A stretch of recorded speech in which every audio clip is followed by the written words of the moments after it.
Very good morning to all the viewers of Q News English with me, Vijay Rana and Deepak from our studios out here in Bangalore. And to begin with, I've been very partial with Shararti Telangana since its edition from Q News, our very own channel. So that's the newspaper. So today let's start with Deccan Chronicle, just for a change. Let's not be partial. This much partial. I will always be partial towards Shanarthi, and I really love the reading out the news from our very own editions. But we have other newspapers also to be covered. A lot of people might say, he's biased. So that is not the case. So let's see what Deccan Chronicle has to offer today. And it starts with the vote for Congress, Mahalakshmi, Raitu Bharosa, Gruhajyoti, Indramma, Indilu, and Yuva Vikasam and Chayuta. These are the various schemes, 1, 2, 3, 4, 5, 6. The 6 guarantees that have been promised by Congress. And we have, is this the first paper? Yes. And we have Ramarao promises schedule for recruitments. So the recruitment, by that what he means is government. Are these all the reporters or the youth? Okay, BRS Working President KT Ramarao interacting with the government job aspirants from Ashok Nagar on Monday. So that's the way BRS has adopted to reach out the youth of Telangana. So he's actually sitting out there, I don't know where, but let's see. BRS Working President and IT Minister KT Ramarao assured to meet government job aspirants at Ashok Nagar on December 4th. A day after the assembly poll results are declared, to discuss filling up of vacancies and TSPSC related issues. Now on 4th, once the declarations happen, so that will happen only, there is a precursor to it, it will happen only if BRS comes to power, then he will be meeting to discuss the filling up of vacancies. Now, he was speaking at a meeting with government job aspirants here on Monday. The aspirants, largely based in Ashok Nagar, hailing from different districts of Telangana, reached out to the minister to find a way forward. Rao assured them that the point to ponder out here is, today these youngsters are able to reach out to Sir, KT Ramarao. But what about the student who committed suicide? Couple of months ago, why she was not able to reach out, why he was not reachable at that point in time. So that's the important point out there. Since elections are around the corner, voting is about to happen on 30th. So every minister is reachable. But post elections, usually that's what happens, And also it was said that, it was because of a love affair that she committed suicide. But the story was different. She was aspiring for a job. She was out there in Hyderabad, coming in from a district, but she is no longer with us. She died and she committed suicide. Now he said, if the BRS is elected to power, the government will reform TSPSC. Now there is a need to reform, and why would it take BRS to be back in power for the 3rd term? They were in power since the day Telangana was formed. So why it was not reformed in that span of, since 2014 till 2023? Why it was not reformed? Why there was so much corruption or leakages of papers, cancellation of exams? They were not able to conduct the exams and for group 1 and group 2 as well. Now they say, if you elect us again, we will revamp the structure. I don't know, will the group release the job calendar, increase group 2 posts and expedite the process of conducting pending recruitment exams. Why are they pending at the first place is a big question. I always, when I joined Q News, so I was following Mallanna for some time as to what is it, what he does, and I was surprised to see that he has a point and he challenges, he's challenging the government. And today, after completing almost 4 to 5 months, I'm doing the same thing. because if I read these points and I just relate the news, so it's natural. I might not be as aggressive as he is, but we converge at this point. We are doing the same thing. So if I read these statements coming in that, we will reform TSPSC. Why you did not reform it earlier? As a common man, this is the question that I would ask my government. I would ask my leaders from BRS, the ruling party out here.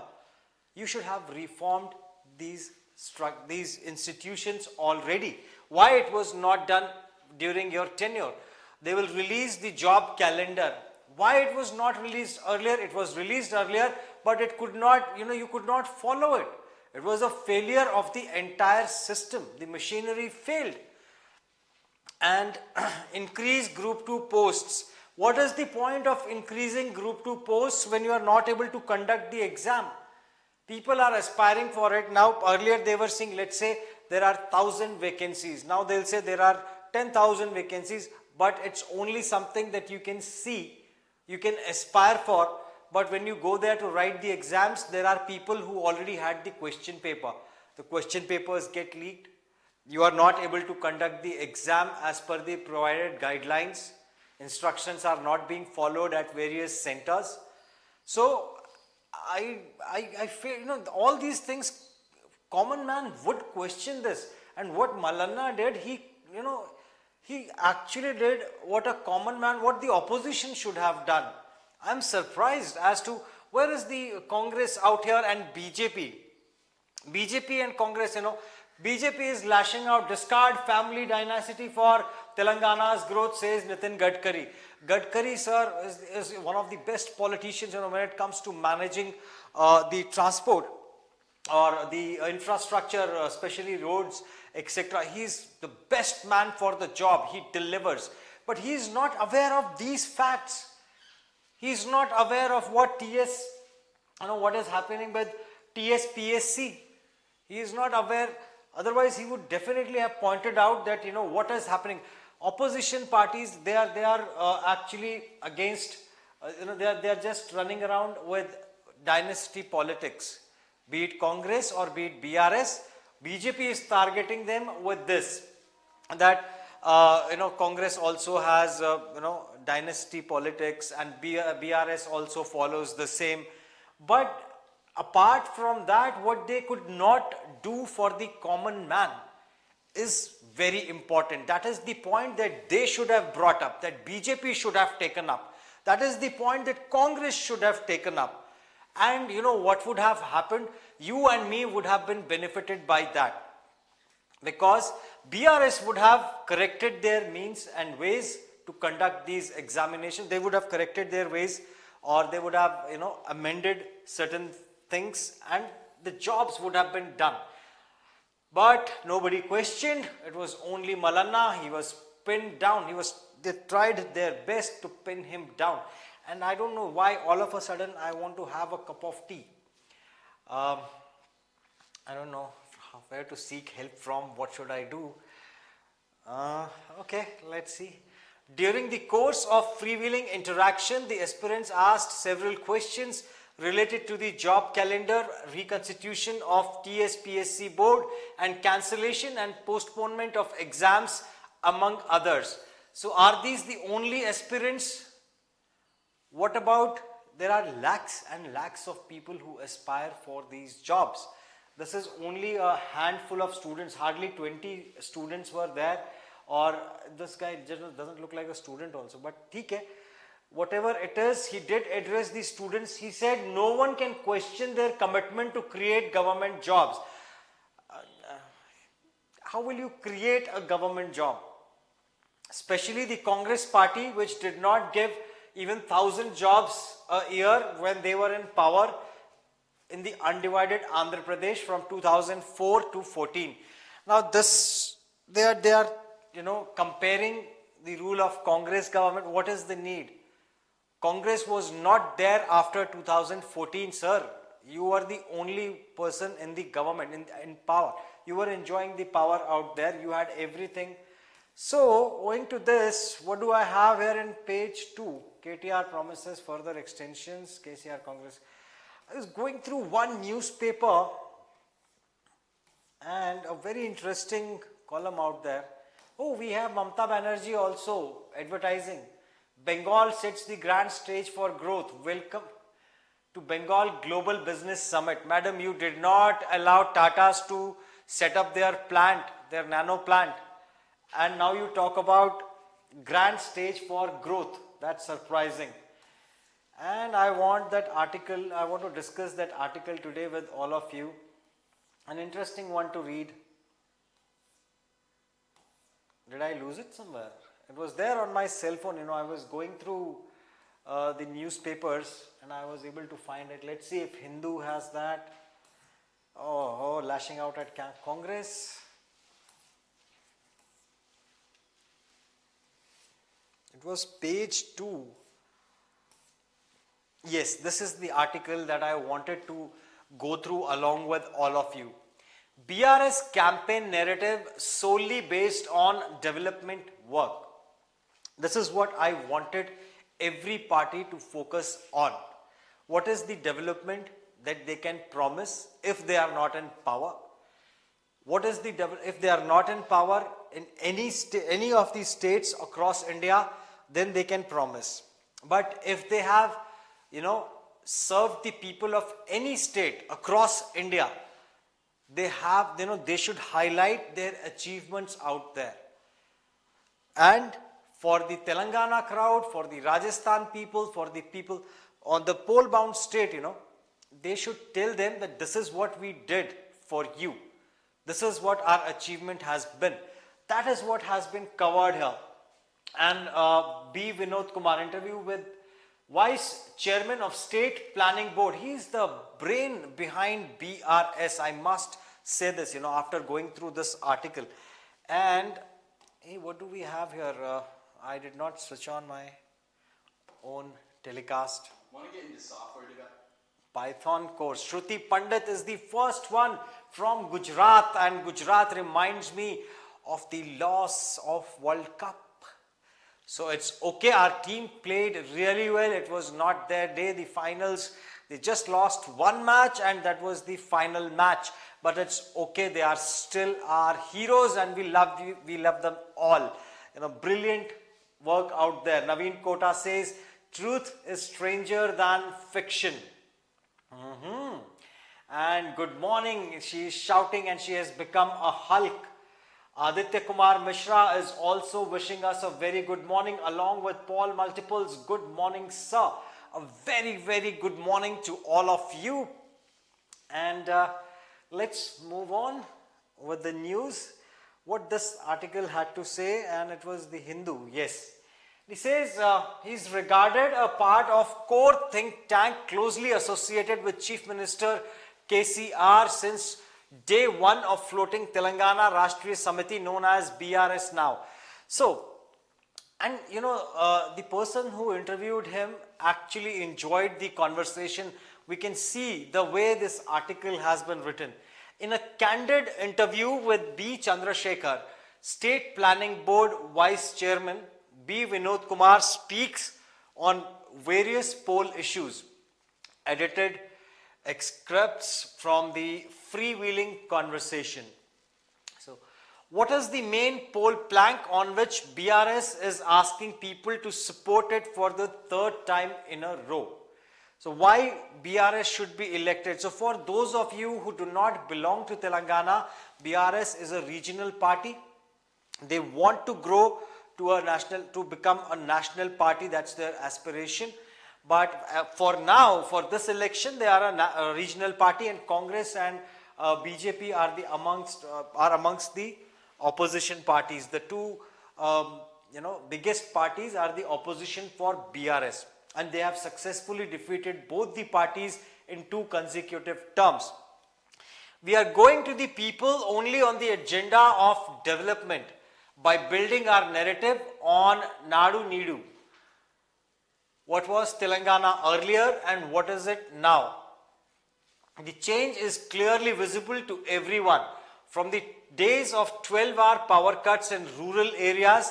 Now this is called as being specific. If he would have said the days of 12 hours power cut, I would not have agreed to it, because I have not seen 12 hours power cut since quite some time out there in Telangana as well. I will not take away anything from any party.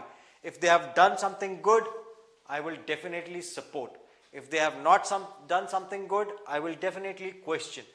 And Telangana earlier, and what is it now? The change is clearly visible to everyone. From the days of 12-hour power cuts in rural areas, power holidays to industries, and only 6-hour supply to farming, mostly night, with only 7,778 megawatt capacity transmission. The state has reached a stage of providing uninterrupted 24/7 supply to all categories of consumers by taking the transmission capacity to 26,000 megawatt.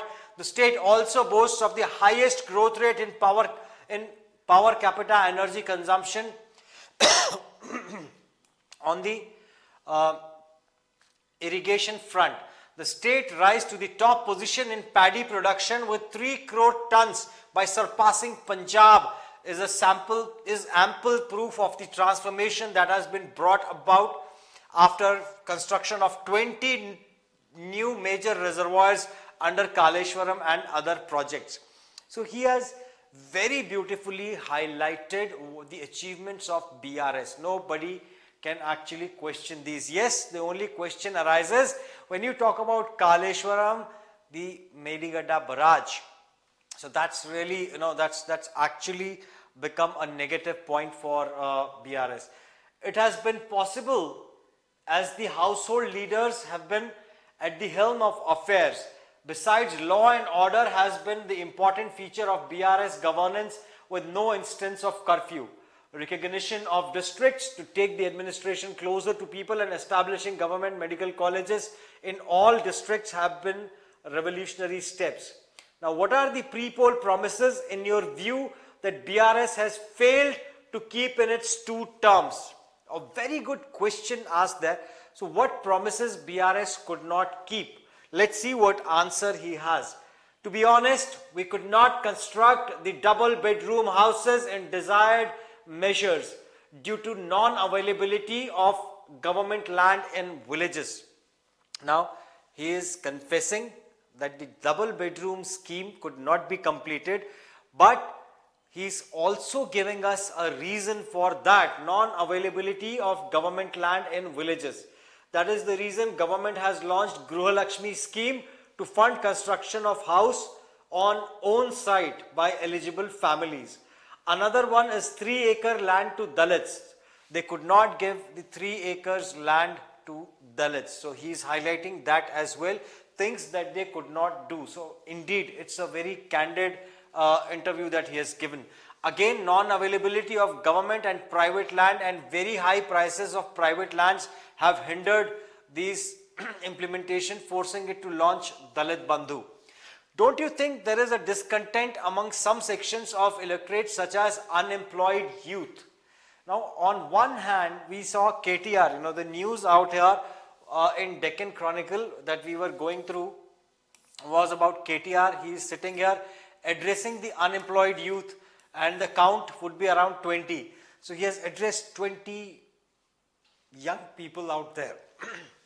And he says, we will do this, we will fulfill everything. And I was questioning that. Whereas in Hindu, what his party member has to say, true to some extent, youth always reacts immediately. Everybody cannot be given a government job. The private sector also generates huge employment, and that is why the government has been encouraging industries with best policies. The government has also got the presidential order amended to ensure locals get 95% of jobs. Since 2014, the BRS government has sanctioned filing up of 2,32,308 vacancies in 2 phases. Of those, 2,02,735 vacancies were notified, with 1,44,096 in the first phase and 58,639 in the second phase. So he has got his numbers in place, but the selection process has been completed for 1,60,083 posts, including 1,41,000 in first phase and 18,348 in second phase. Filing of another 42,652 vacancies is under progress, including 2,361 in first phase and 40,291 in second phase. Previous Congress government has filed. I'm not bothered what previous government did. We need to take this to people, particularly the youth, deeply to rebut the opposition criticism in the time left for polling. How many posts, there are numbers out there that say they have sanctioned filling up of these vacancies in 2 phases, of which X amount in the phase and this in the second phase. This they have sanctioned. It has not been filled. The point out there is numbers are great numbers out there, If they would have done this, these votes certainly would have been there in their kitty. These votes, they would have definitely got these votes. Now, on the other hand, KTR is promising that, we are going to do this for the youth. Why you could not do it earlier is the big question. When you had everything, you had 2 successive governments. You formed governments twice, but still you could not deliver the jobs as you promised. You are still promising it. Is the party trying to prune the number of beneficiaries for Raitu Bandhu investment support by limiting the extent? I don't think Chief Minister will agree to it.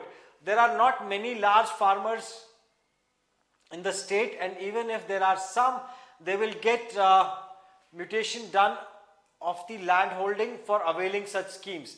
One can't avoid it technically. As per statistics, the marginal up to 1 hectare holding, small 1 to 2 hectare and small medium 2 to 4 hectare farmers control 86.3% of the total extent of cultivable land. Those having land holdings from 4 hectares up to 10 hectares, or so this is about giving money to people who own their land or who are into farming. When do you think the government would be able to complete Kaleshwaram lift irrigation project, Palamuru Rangareddy lift irrigation scheme and other projects in all respects, including field channels? So the question is being asked, on one hand we saw him, or we read that he says the Kaleshwaram project has been really beneficial. On the other hand, let's see what is his response to this question, which says these many things are to be done. They all would be completed within a short span of 3 years as the works are in progress. The pace of works will pick up after elections. The state's economy is on the threshold of a leap forward stage now, and firming it up would help it take a quantum jump over the next few years to ensure complete. The state's economy, now the state is under a debt of 4 lakh plus crores. That is the state of the economy, out of which nearly, these are the official numbers. I can see, if you just go and type on Google, you will get the numbers. I do not agree to this point, neither do I agree to this point, although I thought, and he has been candid, but again I find contradiction out here. On one hand, he is citing that, Kaleshwaram project, it was right here, yes, has been brought after construction of 20 new major reservoirs under Kaleshwaram and other projects. On the other hand, he says it is still under construction, will take 3 years to complete. So more 3 years of investment.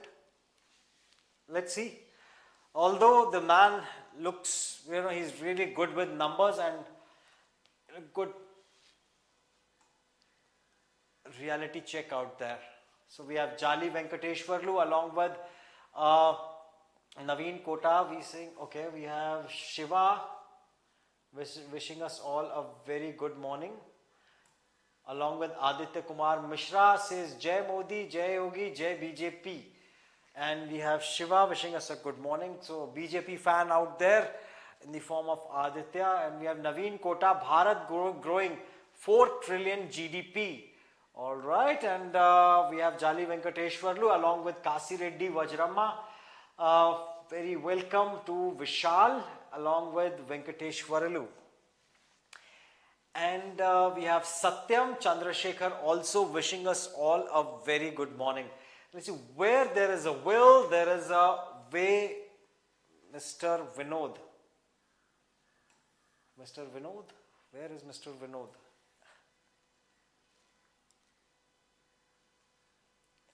Did Vinod say anything? Interesting chat out there. He's addressing Mr. Vinod out there. Now, what did Mr. Vinod say? In last 3 years, I have created more than 36 sources of income. It is my coaching business, it is my training business, it is my book writing, I am a TEDx speaker. All right, all right. Yeah, where is did Mr. Vinod Chandrasekhar is also here? Who's Mr. Vinod? I don't see any Vinod out here. All right. So, let's move forward and check out the other news in Deccan Chronicle. You know, I got stuck with one news only. So, here we are. KCR #1 in corruption will probe deals, says Amit Shah. And alleging that Telangana Chief Minister K. Chandrasekhar Rao was #1 in corruption in country. Union Home Minister Amit Shah on Monday said BJP would probe BRS government's corrupt deals if it comes to power in the state. KCR is #1 in corruption in the country. By conducting an inquiry into all their corrupt deals, the BJP will put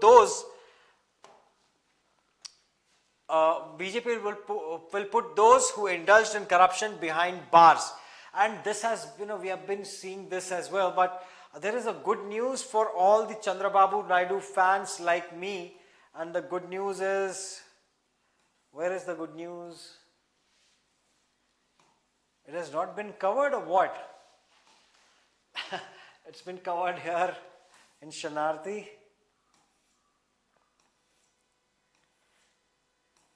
There we go. AP High Court grants bail to Naidu in skill development scam case. So that's the good news for Telugu Desam fans or fans of Chandrababu Naidu. The Andhra Pradesh High Court on Monday officially approved regular bail for TDP Chief N. Chandrababu Naidu in Skill Development Corporation scam case. The court converted Naidu's interim medical bail initially granted for 4 weeks into absolute bail, paving the way for the release of the former Chief Minister. In its order, the court stated the interim bail granted to A37 dated October 31st is made absolute and the petitioner is ordered to be released on regular bail on the bail bond already furnished by him. However, conditions imposed during the interim bail such as refraining from making public comments related to the Skill Development Corporation scam case or organizing or participating in public rallies and meetings will remain in effect until November 28th. So he gets only 2 days if at all his party decides to contest, or if he has to be the face of his party, he'll get only 2 days, 28th to 30th. In fact, 30th is the date for polling, so he literally gets no time to campaign. The High Court specified that these conditions will be relaxed starting November 29th. Additionally, the court directed Naidu to submit his medical report to the special court in Vijayawada on 28th November, altering his previous requirement of submitting them to Superintendent of Rajamahendravaram Central Prison. So good news for Chandrababu Naidu out there, but bad news coming in. If BJP is elected to power in Telangana, they are going to go through all the schemes, all the deals, and then they are going to, expose BRS. That's what they will try to do out there. And they say KCR is #1 in corruption. And we also have a comment coming in that discard family dynasty for Telangana's growth, says Nitin Gadkari. Attacking the KCR-led BRS government in Telangana over alleged corruption and dynastic politics, Union Minister Nitin Gadkari on Monday urged people to elect the BJP to power to rid the state of family rule and to ensure state's prosperity. Addressing a public meeting at Yella Reddy Assembly constituency, so BJP is also, very, very active in Telangana and also simultaneously in Rajasthan. So apart from Telangana, Rajasthan has also, if you look at the, countrywide campaign, their focus has been Telangana and Rajasthan majorly. Let's see what Shanarthi has to say out there. Congress unveils 7 guarantees for Rajasthan, and same has been the case with Congress as well. They have been very active in these 2 states. I must say, the kind of news that I get, and we can see Mallikarjun Kharge, for people of Karnataka, it was the 5 guarantees that were promised by Congress. They won the election. For people of Telangana, it is the 6 guarantees that they came up with, and for people of Rajasthan, they have come up with 7 guarantees, and let's see what those guarantees will be. Includes rupees 10,000 every year to the female head of the family. Okay, why only female head? Head of the family could have been much better, but if the head of the family is only female, is female only, then they will get that grant. All right, and what do we have here? Case against terrorist Pannu, Gurpatwant Singh Pannu. Now he had threatened, India actually, or the Sikhs, that they should not be boarding the Indian airlines, and owing to which, let's see, case against terrorist Pannu. The National Investigation Agency has registered a case against Gurpatwant Singh Pannu, a designated terrorist, and his prohibited entity Sikhs for Justice. According to an agency spokesperson on Monday, the case has been registered under the Indian Penal Code and the Unlawful Activities Prevention Act. Pannu, who identified himself as the General Counsel of Unlawful Association. The way the article has been written is amazing. SJF disseminated video message via social media on November 4th.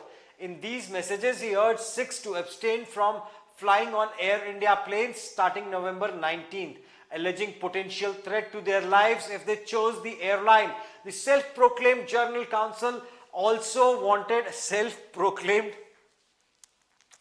he rather than a threatening figure, although he more looks, the way his news has been written, it looks more like a comic to me.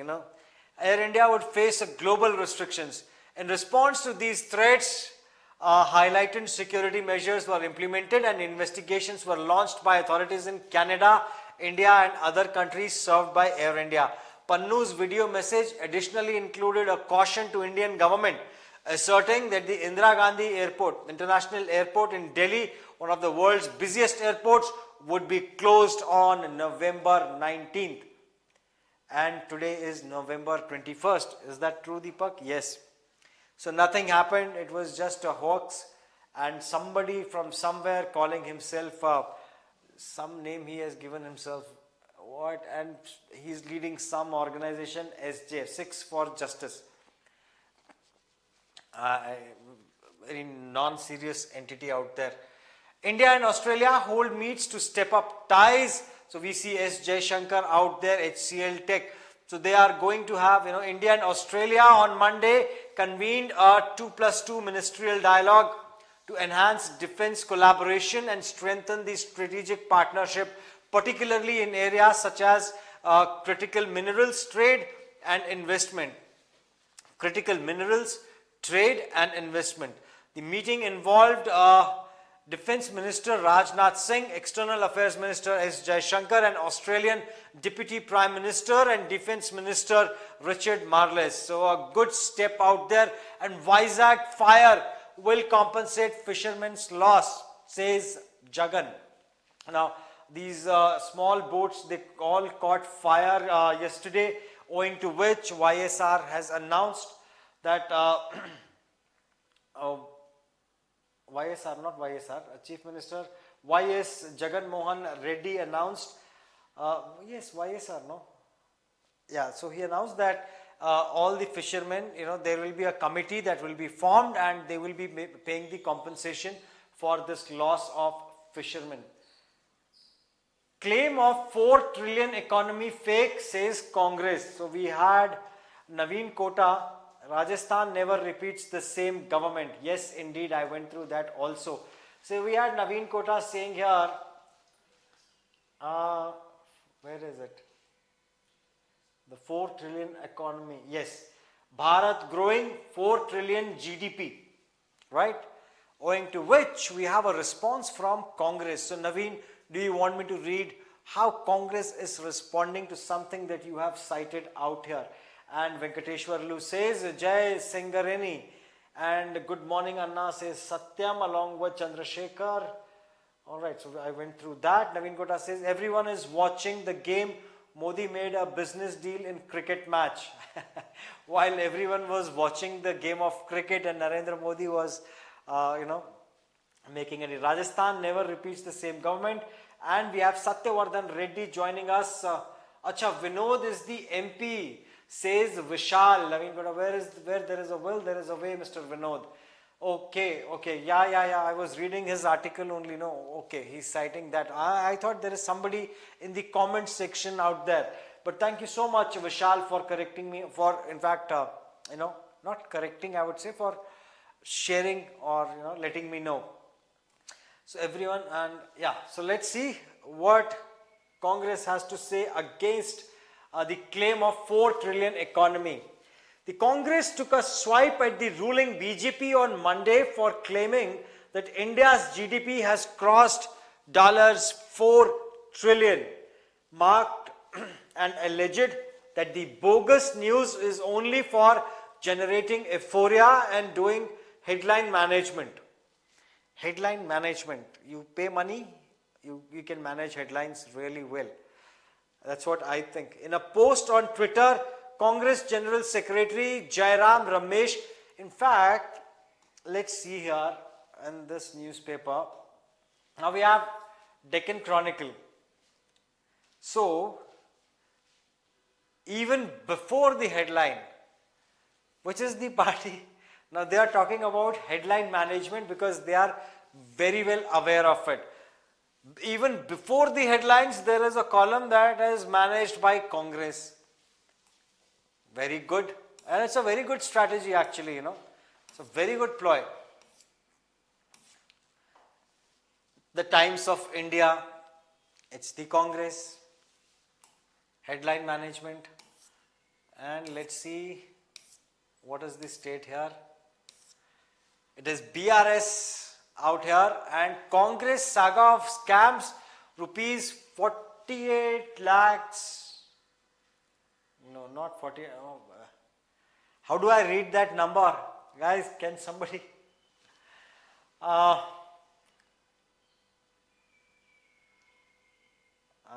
48 lakhs, 20,000. I can't read that number, man. Some crores. And they have listed down they have called Congress as the A to Z of Scamgress. That's what BRS is doing. Now we just read the article wherein they say we will be contesting on what achievements, what were our achievements during our tenure. That's what the BRS leadership had to say, or the think tank has to say. But what we read out here is something very different. And they have associated Harshad Mehta scam with Congress only. Bofors has been highlighted, and Vadra DLF land grab 2013, National Herald scam, Telgi scam, 2G spectrum, note for vote, Commonwealth Games scam. Then we have Augusta Westland chopper scam. So a lot of scams highlighted there. So are they playing on their achievements, or are they trying to highlight, the negatives of the other party? That is what I see here in the Hindu. And the Indian Express, again it's BRS. So a lot of headline management being done out there. So let's go back to our news. And they say, all right. In a post on Twitter, Congress General Secretary Jairam Ramesh said some union ministers and the Maharashtra Deputy Chief Minister Devendra Fadnavis have made a fake claim between 2:45 p.m. and 6:45 p.m. yesterday when the nation was glued watching the cricket match. Various drumbeaters of the Modi government, including senior union minister from Rajasthan and Telangana, the deputy CM of Maharashtra, as well as PM's most favored businessman, tweeted that yesterday itself India's GDP had crossed the USD 4 trillion mark. Ramesh said this was totally fake and bogus news meant to generate more euphoria and pathetic attempt at both socio-fancy and headline management, he alleged. How true is that? So a little bit of search out there. Let's see.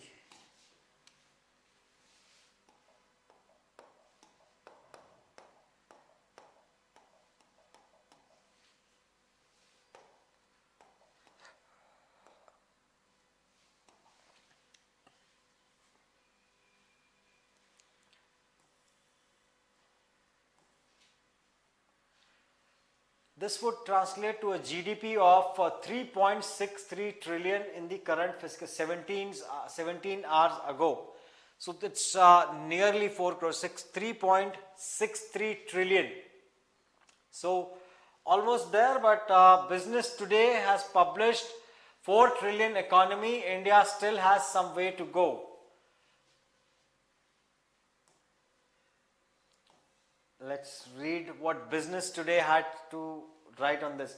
According to the Union Budget 23-24, India's nominal GDP is projected to reach 301.75 lakh crore, registering the growth rate of 10.5% from an estimate. So 3.63 trillion is the current fiscal year, that is the GDP. A 4 trillion economy does not seem likely in the current situation. It would translate into a nominal GDP of about 330 lakhs crore, which may be possible with a 10% growth in year 24-25, said Madan Sabnavis, Chief Economist, Bank of Baroda. On Sunday, screenshots of an image indicating that India's GDP has risen to 4 trillion went viral on social media and prompted many to welcome the development, noting that India is overtaking the UK as the third largest economy was not too far away. There was no official confirmation or denial of this. India's official GDP estimates are released by the National Statistical Office under the Ministry of Statistics and Program Implementation per a scheduled calendar. The official projections are used by all agencies, including international agencies. So this is not a confirmed news. The first advanced estimates of GDP of the fiscal year 23-24 that will also include projections of nominal GDP growth to be availed in early January ahead of the interim budget 24-25. This would then be followed by second advanced estimate in February and the first provisional estimate in the month of May. So it is not a confirmed news. They are still at 3.63. That's the GDP, 3.63 trillion. So we still have some way to go. We might reach there very soon. That's what I wish for. But if wishes were horses, then fishes would fly. So that remains a wish only for now. And let's see if somebody had anything else to add. And also, people, as always, I keep on forgetting to request all of you to please subscribe. If you have not done that already, please share the channel with your friends and family. And what was the third thing, Deepak? Please hit the like button as well. My sincere apologies, Deepak is laughing at me. So I the way I try to relate this is like there are three things that I need to say. So I remind myself every day that I need to say what are the three things. Please subscribe. Like, share, subscribe. Thank you, Deepak. So like, share and subscribe the channel. Please do it. So Moving on, what do we have here? 4 die as slab forms in Moinabad Hall. And a tragic news coming in from Moinabad. What Mallikarjun Kharge is saying here, ports to airports, all under Modi's control, says Kharge. What does he mean by that? Congress President Mallikarjun Kharge on Monday alleged that Prime Minister Narendra Modi controls everything from ports to airports. Sir, he controls the entire India also, as he is the Prime Minister of India. So definitely it will come under his jurisdiction. So as he is working towards making people slaves. Addressing a public meeting in Anupgarh in Sri Ganganagar district of Rajasthan ahead of November 25th assembly polls, Kharge said Congress will work to address people's issues and concerns and deliver on the promises made to them. The Prime Minister is also touring this area. He will come to Hanumangarh. Where we go, we do not get permission to fly. That means everything is under his control. Air, land, ports and airports, he said, without elaborating. They have even started the work of making people slaves. But we are not afraid. We will fight and solve whatever problems the poor are facing, no matter how much they try to scare us, he said. Modi addressed 2 election rallies in Rajasthan on Monday. Kharge also targeted Modi over allegations that he had abused Modi's father. Modi had alleged in a rally in Nagur on Saturday that Kharge had abused his father. I did not take his father's name.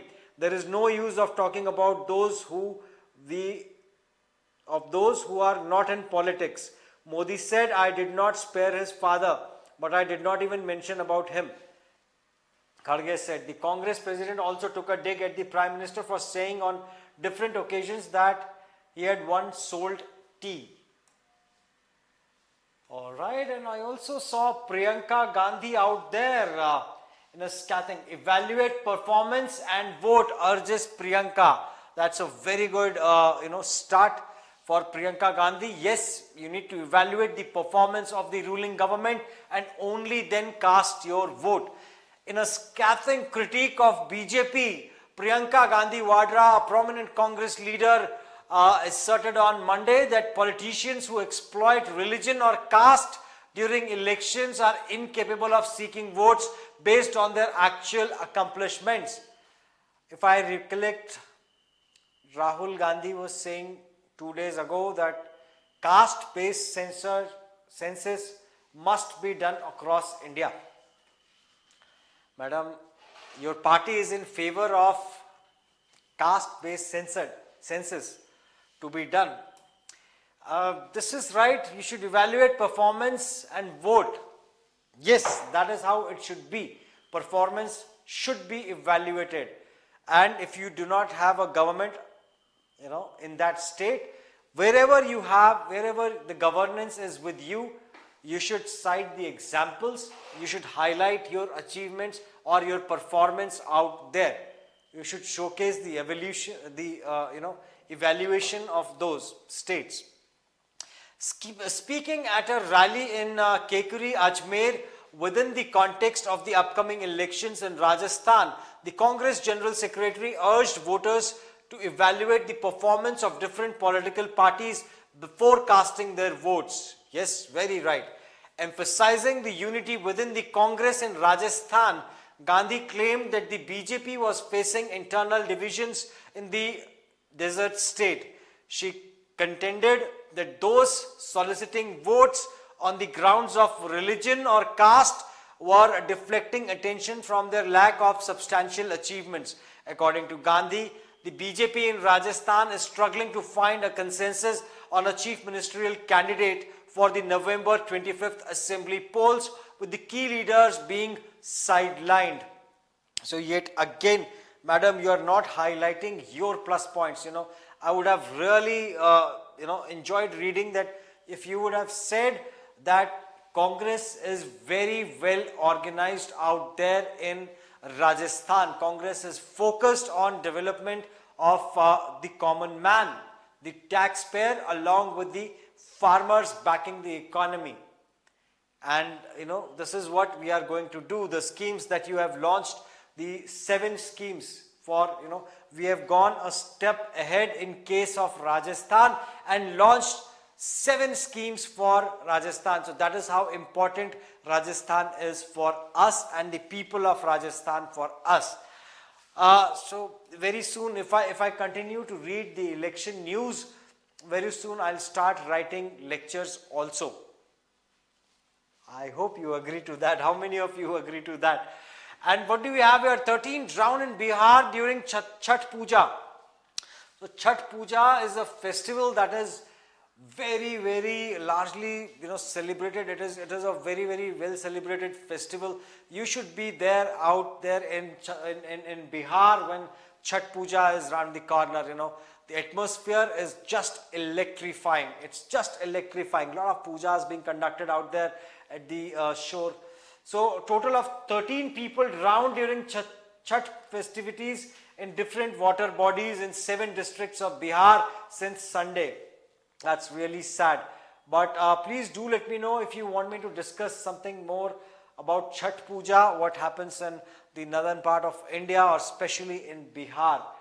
Deepak, do they celebrate Chhat? No, they don't. In Uttarakhand, it is not celebrated. So Bihar's disasters management, all right.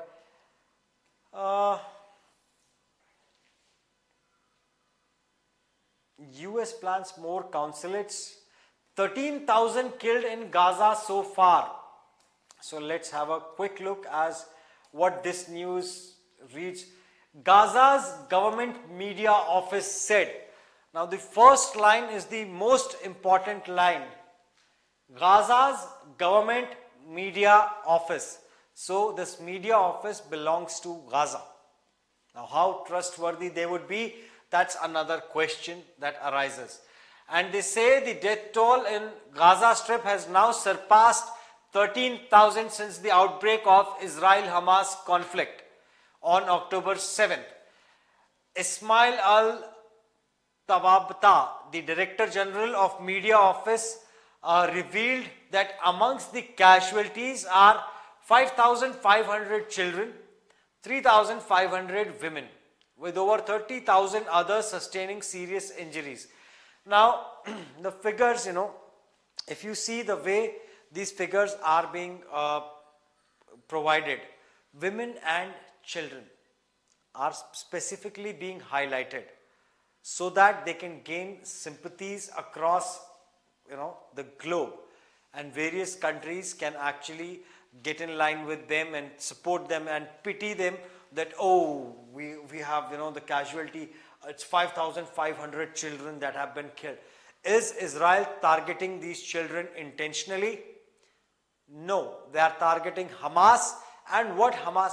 Why don't you call out Hamas? You are actually, you are from Palestine. So Hamas is one of your terrorist groups. So you have no control over Hamas. They have been hiding amongst the common man or the people.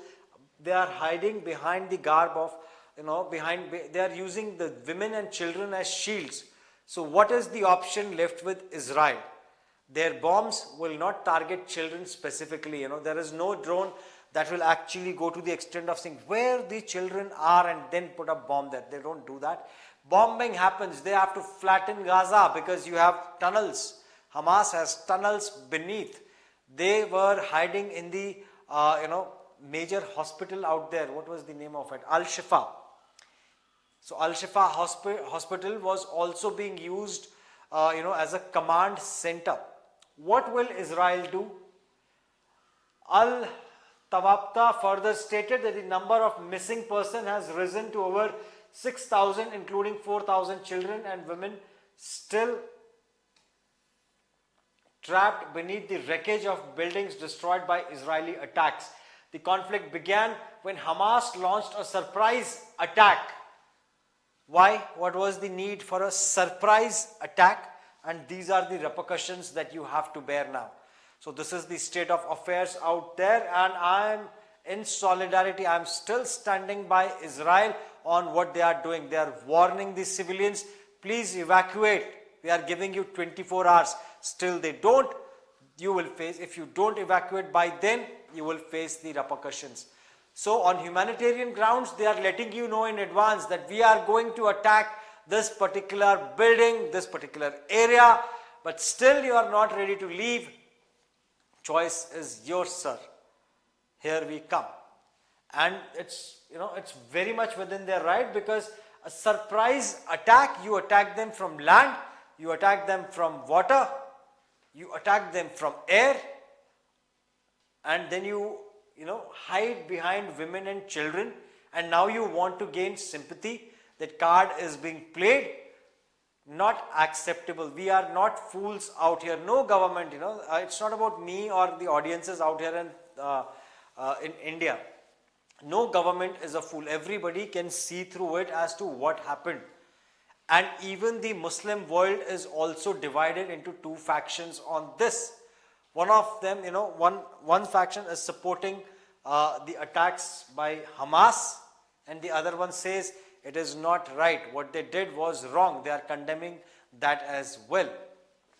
So at this note, people, it's already 8:27, and I would like to call it a day from our studios out here in Bangalore, and let's see if any more comments have poured in. If Congress, Bunty or Bubbly race going on in party. Adani not funding enough to Congress, says Naveen Kota. See, why would Adani want to fund any party? Why would they want to fund? They are the ones who are actually carrying the entire nation, the India, the biggest contributors in that 4 trillion economy that we are aspiring to be. Be it the Ambanis, be it the Adanis. Before BJP came into existence, Adani Group was very much present. Let's see. I will extend the time to just a bit. I have heard a lot about Pradhan Mantri Modi supporting Adani. Let's see what Adani Group is all about. Let's see when it was formed. What did they do in their lives? Where is the Wikipedia? He is the gentleman. Adani. Let's read what Wikipedia has to offer about Adani. Adani Group is an Indian multinational conglomerate headquartered in Ahmedabad. So he hails from Gujarat. He started his company in Gujarat, founded by Gautam Adani in 1988 as a commodity trading business. The group's business included port management, electrical power generation, transmission, renewable energy, mining, airport operations, natural gas, food processing and infrastructure. More than 60% of Adani Group's revenue is derived from coal-related business. And it is the, best. You have Singareni collieries out there in Telangana also. And anybody who comes from Telangana would know the kind of dividends, the kind of, bonuses that the workers of Singareni get is something, I would love to be a part of Singareni collieries. Mast job hai. Zabardast job hai. काम करना है, अपना पैसा लेना है. And he owns one of such businesses. At its peak, Adani was the largest Indian conglomerate, surpassing the Tata Group. It lost almost 104 billion in value after fraud and market manipulation allegations. Point to be noted as allegations by short-term seller firm Hindenburg Research. The Adani Group also attracted other controversies due to reports of stock manipulation, accounting irregularities, cryonism, tax evasion, environmental damage, and suing journalists. Adani Exports Limited started a commodity trading company in 1988 and expanded its importing and exporting multiple commodities with a capital of rupees 5 lakhs. The company was established as a partnership firm with the flagship company Adani Enterprise, previously known as Adani Exports. In 1990, the Adani Group developed its own port in Mundra to provide base for its trading operations. It began construction at Mundra in 1995. In 1998, it became the top net foreign exchange earner for India. The company, and who was in par in 1998 and began coal trading in 1999, followed by a joint venture in edible oil refining. I think it was BJP. We had Atal Bihari Vajpayee in 1998. I would love to see that. But in 1988, definitely it was Congress party that was ruling the government. That was the ruling government at that point in time when he started off. In 2010, Adani Group, with the help of Pronet LNG, will set up a solid cargo port through joint venture. So he has planned his innings really well, you know. He has planned his innings very well. On 22nd December 2017, the Adani Group acquired the power arm of Reliance Infrastructure for rupees 18,800 crores. That is 2.89 billion worth deal was done. So I don't see, you know, in May 2022, UAE based conglomerate international holding company headed by Saeed Basar Soeb invested $2 billion in 3 Adani Group companies, namely Adani Green Energy, Adani Transmission and Adani Enterprise. So he has been doing pretty well, and here we are, some numbers about his companies. So I don't see that he needs to bribe anybody per se, and they will be bidding for all major power projects, all major projects when it comes to gas or energy. So they are into that particular segment. And we have Naveen Kota saying, okay, we have Vishal, a comment from Vishal: if Congress wants to do caste-based censors, then it should also say it will increase the quota. Otherwise, by just displaying the numbers, it might be creating misconceptions. You know, the whole objective of caste-based analysis is providing quota. That's also one of the offshoots of it. But primarily, you get to know which is your target audience. If the majority of the population is that of BCs, so how much effort you need to put in, or how much representation they should have. That's the plus point the parties might have. More consulates, more interference in international matters of India. So US has planned to launch more consulates in India. That is what he is reacting to. So that's the Naveen Kota's, and also it would result in getting more visas rolled out faster. So missing China angle in Adani's story. Okay. Adani entering new region of China overseas. Question: which party is dancing to CN tunes? Okay, CNN tunes is what you meant, or CN? What is CN? Please elaborate. So Adani is, alright, missing China angle in Adani's story. See, I agree to this. They will go to any country. Is there not a trade between India and China? There is. There is a lot of trading that still happens between India and China. So either of the countries have not stopped their trade. So there has been no effect on their bilateral trades. So let's see India and China trade volume. Indo-China trade volumes in 2022. It is 125.6 billion, and it has grown in 2022. It surged by 8.4%. So why is Adani being questioned? If he wants to be a part of this 125.6 billion, why is he being stopped, or why is he being questioned? Does he not have the right to do business? If Tata Group decides, or the Reliance Group decides not to buy any Chinese products or to boycott China, is it compulsory for Adani Group also to do so? He can definitely choose his own ways and paths to, which is beneficial for his business. I'm not against that. Yes, if there is a law that says that no Indian will be trading with Chinese, or there will not be any import and export happening, then he is at fault. But right now we have a trade of nearly 125.6 billion as per last year numbers.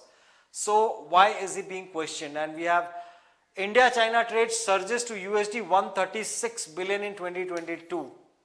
So it is definitely over 100 billion. That is what is being traded every year. And China's exports was around 118.5 billion during 2022. So the number is definite. And India exports to China 107 INR billion in August. So, the point here is what India exported is in INR, what China exported is in dollars, US dollars. So there is a catch out there. But still, there is a trade happening between India and China, and there is no law that prevents the Adani group from entering into any business with Chinese. So he has every right, he is utilizing his rights. He is well within his limits to exercise his rights. What will be the repercussions? That only time can tell. Is there any hidden Chinese agenda behind that? We cannot speculate or predict it as of now. Only time will unfold this story further. And now time has come to wait for tomorrow. So this is Vijay Rana people signing off from our studios out here in Bangalore. I will see you very soon tomorrow. Until then, I wish you all a very good day. And thank you so much for joining in. Do not forget to like, share and subscribe. Jai Hind.